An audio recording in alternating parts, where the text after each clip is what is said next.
चलिए नेक्स्ट अपन डिस्कस करेंगे intestine. Small intestine, small intestine, ठीक है। हम इसके बारे में स्टमक के बाद हम पढ़ेंगे स्मॉल इंटेस्टाइन के बारे में। जो स्मॉल इंटेस्टाइन है, नाम उसका स्मॉल है लेकिन वास्तव में उसकी जो लेंथ है वो बहुत ज़्यादा है। जो हमने स्मॉल वर्ड उसका बोला वो अकॉर्डिंग टू डायमीटर बोला, ठीक है। डायमीटर कंपैरेटिवली लार्ज इंटेस्टाइन, इसका डायमीटर कम होता है इसलिए इसको स्मॉल इंटेस्टाइन बोलते हैं। लार्ज इंटेस्टाइन का डायमीटर जो होता है वो ज़्यादा होता है इसलिए उसको लार्ज इंटेस्टाइन बोलते हैं। लेंथ के हिसाब से हम स्मॉल और लार्ज नहीं बोलते हैं। स्मॉल इंटेस्टाइन की लेंथ जो है वो बहुत ज़्यादा होती है, लार्ज इंटेस्टाइन की लेंथ कम होती है, ठीक है। लेकिन हम स्मॉल को स्मॉल बोल रहे हैं, क्यों? क्योंकि उसका डायमीटर कम है, लार्ज इंटेस्टाइन का डायमीटर ज़्यादा है, ठीक है। तो स्मॉल इंटेस्टाइन की लेंथ जो है वो कितनी होती है? 20 फीट, और 20 फीट या हम इसको बोले 6 मीटर, ठीक है। इसकी जो लेंथ है वो 20 फीट या 6 मीटर ये लंबी होती है, ठीक है। 3 पार्ट्स के अंदर ये डिवाइडेड है, डिवाइडेड इनटू 3 पार्ट्स। पहला पार्ट डिओडिनम, पहला पार्ट क्या कहलाता है? डिओडिनम कहलाता है, डिओडिनम, ठीक है। सेकेंड पार्ट जो है वो कहलाता है जेजुनम, और जो थर्ड पार्ट है वो कहलाता है इलियम, ठीक है। 3 पार्ट में डिवाइड है, डिओडिनम, जेजुनम एंड इलियम, ठीक है। डिओडिनम जो इसका पार्ट है वो पार्ट इसका स्ट्रेट पार्ट है, ठीक है। छोटा भी है और स्ट्रेट भी है, ठीक है। कॉइल्ड नहीं है, छोटा है, बहुत छोटा है और स्ट्रेट है। तो हम डिओडिनम के अंदर हम लिख सकते हैं कि ये कैसा है? नॉट कॉइल्ड, नॉट कॉइल्ड, ठीक है।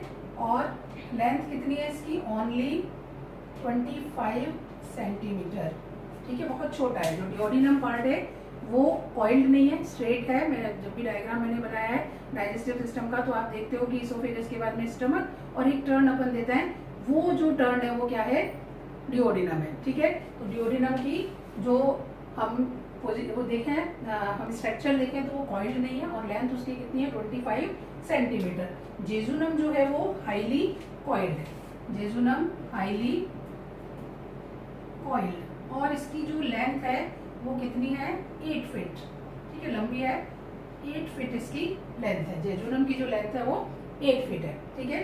तीसरा हमारे पास आता है इलियम। इलियम भी हाईली कॉइल्ड है और इसकी जो लेंथ है वो कितनी है? 12 फीट, ठीक है। 12 फीट इसकी लेंथ है। हम क्या देख रहे हैं कि सबसे छोटा कौन सा है? डिओडिनम है जो वो सबसे छोटा है, जेजुनम उससे थोड़ा बड़ा है और इलियम जो है वो सबसे बड़ा है। जेजुनम और इलियम हाईली कॉइल्ड है और डिओडिनम जो है वो कॉइल्ड नहीं है। चलिए हम एक बार डायग्राम यहाँ पर बना करके देखते हैं। हम ईसोफेगस, ठीक है। ईसोफेगस के बाद में स्टमक, ठीक है, स्टमक, और स्टमक के बाद हम क्या देखते हैं? स्मॉल इंटेस्टाइन, और स्मॉल इंटेस्टाइन का ये जो पार्ट हम देख रहे हैं ये क्या है? डिओडिनम, ठीक है। ये पार्ट क्या है? डिओडिनम है। हमने यहाँ पर एक स्फिंक्टर देखा था स्टमक के अंदर, हमने यहाँ पे स्फिंक्टर देखा था। ये आपके स्टमक, ये ईसोफेगस, ये स्फिंक्टर था कौन सा? पाइलोरिक स्फिंक्टर, ठीक है। और ये हमारे पास में कौन है? डिओडिनम, ठीक है। 25 सेंटीमीटर, और हम देख रहे हैं कि ये छोटी है, कॉइल्ड नहीं है, ठीक है। अब इसके बाद में हम क्या देखते हैं? जेजुनम और इलियम की लोकेशन। तो हम ये आपके लार्ज इंटेस्टाइन है, ठीक है, लार्ज इंटेस्टाइन,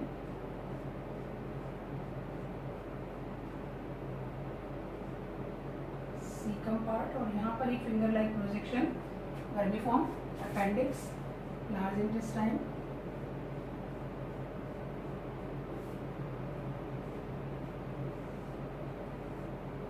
रेक्टम, ठीक है।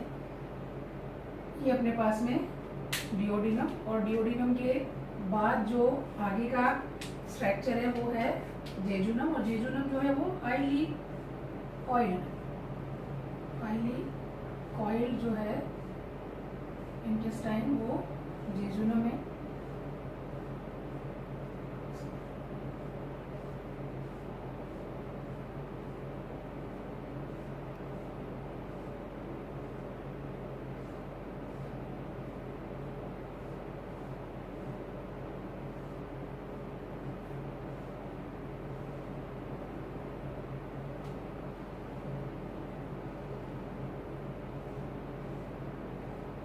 ये इलियम एंड जेजुनम, ठीक है, jejunum and ileum. Highly coiled हमको पार्ट दिख रहा है, ये इसका है इलियम और जेजुनम का। और ये जो इलियम है ये कहाँ ओपन हो रही है, यहाँ इस सीकम पार्ट के अंदर, ठीक है, यहाँ पर ये ओपन हो रही है सीकम पार्ट के अंदर, और इसको अपन बोलते हैं इलियोसिकल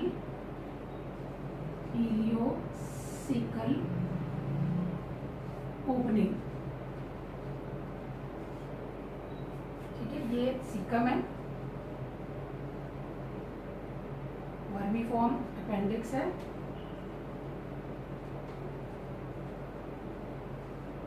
वर्मीफॉर्म अपेंडिक्स, और ये जेजुनम और इलियम, ठीक है। तो ये हमने देख लिया इलियोसिकल ओपनिंग है। तो हम क्या देख रहे हैं कि ड्यूओडेनम पार्ट जो है वो कॉइल्ड नहीं है, लेकिन जेजुनम और इलियम जो पार्ट है वो बहुत ज्यादा कॉइल्ड है। तो हमने, और ये यहाँ पर एक इलियोसिकल ओपनिंग से किसके अंदर खुल रहा है, लार्ज इंटेस्टाइन के अंदर खुल रहा है। तो ये जो हमने बनाया ये लार्ज इंटेस्टाइन है। इस तरीके से हमने क्या देखा कि जो तीन पार्ट हमने देखे स्मॉल इंटेस्टाइन के वो हमको समझ में आ गए कि ड्यूओडेनम पार्ट और ये जेजुनम और इलियम पार्ट। अब हम हिस्टोलॉजी देखें स्मॉल इंटेस्टाइन की। अगर हम हिस्टोलॉजी देखते हैं तो हमको वही सारे जो लेयर्स हैं वही हमको दिखाई देंगी। सबसे ऊपर सिरोसा लेयर, ठीक है, सिरोसा लेयर है। सिरोसा के बाद हम देखें तो मस्क्यूलरिस, वही लॉन्गिट्यूडिनल एंड मस्क्यूलर, दो तरीके की, लॉन्गिट्यूडिनल एंड मस्क्यूलर। देन उसके बाद में सब म्यूकोसा, और सब म्यूकोसा के बाद में कौन है, म्यूकोसा, ठीक है। यहाँ पर जो म्यूकोसा लेयर है, म्यूकोसा लेयर के अंदर क्या चेंज आते हैं, म्यूकोसा लेयर के अंदर इसमें इस तरीके से फिंगर लाइक प्रोजेक्शंस जो होते हैं उसमें ये चेंज हो जाती है। जो म्यूकोसा है वो किस में बदल जाती है, फिंगर लाइक प्रोजेक्शंस के अंदर चेंज हो जाती है। तो ये आपके हिस्टोलॉजी ऑफ स्मॉल इंटेस्टाइन, ठीक है। और उसमें हम ये लेयर देख रहे हैं, सिरोसा लेयर हो गई, ये दोनों मिलाकर के मस्क्यूलेरिस हो गई, दिस इज सब म्यूकोसा, और ये वाली हमको क्या दिख रही है, म्यूकोसा, ठीक है। म्यूकोसा लेयर जो है, म्यूकोसा लेयर के अंदर इस तरीके से हमको फिंगर लाइक प्रोजेक्शन दिखाई देते हैं। और बाकी जो उसकी सेल्स हैं वो कैसी हैं, कॉल्यूमिनर एपिथेलियल सेल है, ठीक है। ये जो फिंगर लाइक प्रोजेक्शन हमको दिखाई देते हैं इसको हम बोलते हैं विलाय। कंप्लीट जो फिंगर लाइक प्रोजेक्शंस है इनको हम क्या कहते हैं, विलाय। और एक सिंगल को, ठीक है, सिंगुलर को हम बोलते हैं विलस। सिंगुलर क्या कहलाएगा, विलस कहलाएगा, ठीक है। तो अगर हम एक विलस को यहाँ पर हम ड्रॉ करें, ओनली हमने किसको ड्रॉ किया, विलस को ड्रॉ किया, ठीक है। ये क्या है, विलस है। इस विलस के अंदर जो ये आपके जो एपिथेलियल सेल है, ठीक है, म्यूकोसा लेयर की एपिथेलियल सेल है, इनका स्ट्रक्चर कॉल्यूमिनर एपिथेलियल है। और इनको हम देखेंगे तो इनका स्ट्रक्चर भी कैसा है, इस तरीके का, ये इस तरीके से बनी हुई है। इनकी जो सेल है उनके अंदर भी फिंगर लाइक प्रोजेक्शंस जो है वो मौजूद है, ठीक है, इस तरीके से कंप्लीटली। तो हमने इसको बोला विलाय, जो फिंगर लाइक प्रोजेक्शन है। और जो सेल थी उनमें भी हमको फिंगर लाइक प्रोजेक्शन दिखाई दे रहे हैं, इनको हम बोलते हैं माइक्रोविलाय। इनको हम क्या बोलते हैं, माइक्रोविलाय, ठीक है। विलाय और माइक्रोविलाय, क्या फायदा है इससे, villi and microvilli, villi and microvilli increase surface area of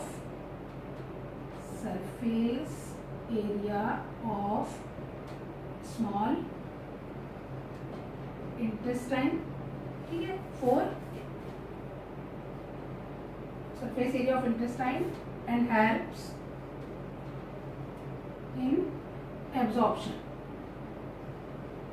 ठीक है। इसमें स्मॉल इंटेस्टाइन में क्या होना है, फूड का डाइजेशन के साथ साथ एब्जॉर्प्शन का जो पार्ट है वो भी स्मॉल इंटेस्टाइन के अंदर होना है। तो एब्जॉर्प्शन जो है उसमें क्या करेगा, ये सरफेस एरिया जो बढ़ जाएगा उससे हेल्प मिलेगी, क्योंकि यहाँ पर देखिए अगर स्ट्रेट होता तो इतना सरफेस एरिया नहीं होता, लेकिन इसमें ये फिंगर लाइक प्रोजेक्शन होने की वजह से अंदर क्या हो गया, सरफेस एरिया इंक्रीज हो गया। और सरफेस एरिया इंक्रीज हो गया तो फिर उसके बाद फिर सरफेस एरिया इंक्रीज हुआ कि ये जो सेल है इनके अंदर भी क्या है, फिंगर लाइक प्रोजेक्शंस मौजूद हैं, जिसकी वजह से और ज्यादा इनका सरफेस एरिया बढ़ गया। तो विलाई और माइक्रोविलाई की जो प्रेजेंस है स्मॉल इंटेस्टाइन के अंदर, वो क्या कर देती है, स्मॉल इंटेस्टाइन के सरफेस एरिया को इंक्रीज कर देती है ताकि मैक्सिमम एब्जॉर्प्शन हो सके। ठीक है, ऐसा क्वेश्चन आपसे पूछ लिया जाता है कि विलाई और माइक्रोविलाई का जो काम है वो क्या है, विलाई और माइक्रोविलाई सरफेस एरिया इंक्रीज कर रही है किसके लिए, एब्जॉर्प्शन के लिए। ठीक है, अब हम देखते हैं ग्लैंड्स।